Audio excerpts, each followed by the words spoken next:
কার কার tilapia মাছ পছন্দ, আমার তো একদমই পছন্দ না, কিন্তু কিছু করার নাই। ফ্রিজে হচ্ছে অনেক দিন হয়েছে যে তেলাপিয়া মাছ ছিল, খাওয়া হয় না, তাই ভাবলাম হচ্ছে আজকে তেলাপিয়া মাছ রান্না করি। আমার ছোটবেলায় অপছন্দের মাছ ছিল হচ্ছে পাঙ্গাস মাছ, তার হচ্ছে ব্যাড স্মেলটাই আমি নিতে পারতাম না।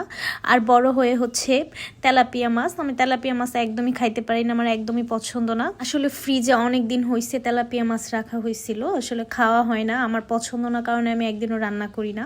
তাই ভাবলাম অনেক দিন হয়েছে, মাছটা নষ্ট হয়ে যাচ্ছে, এর জন্য হচ্ছে আজকে রান্না করলাম।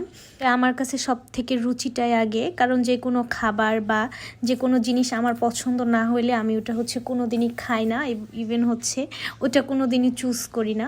আমার পছন্দের জিনিস বা হচ্ছে পছন্দের খাবার আমি সবসময় কাছে রাখতে চাই, এটা হাতছাড়া করতে চাই না।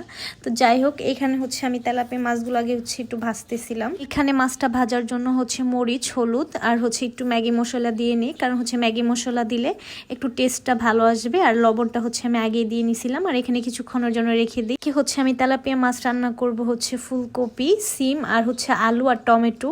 আর এখন শীতকালে হচ্ছে এই সবজিগুলো ছাড়া আর কিচ্ছু নাই। যতদিন শীতকাল থাকবে ততদিন হচ্ছে বাজারে এই সবজিগুলো ছাড়া অন্য কোনো সবজি পাওয়াই যায় না।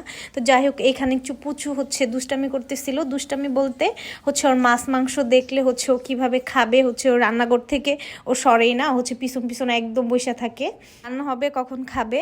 তো যাই হোক, তো এখানে রান্নার জন্য আমি হচ্ছে গ্যাসটা অন করতেছিলাম, আইসা দেখি হচ্ছে গ্যাস নাই। কেমনটা লাগে বলেন তো?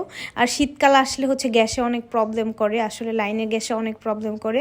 তো যাই হোক, আজকের ভিডিওটা এই পর্যন্তই। টাটা, আল্লাহ হাফেজ।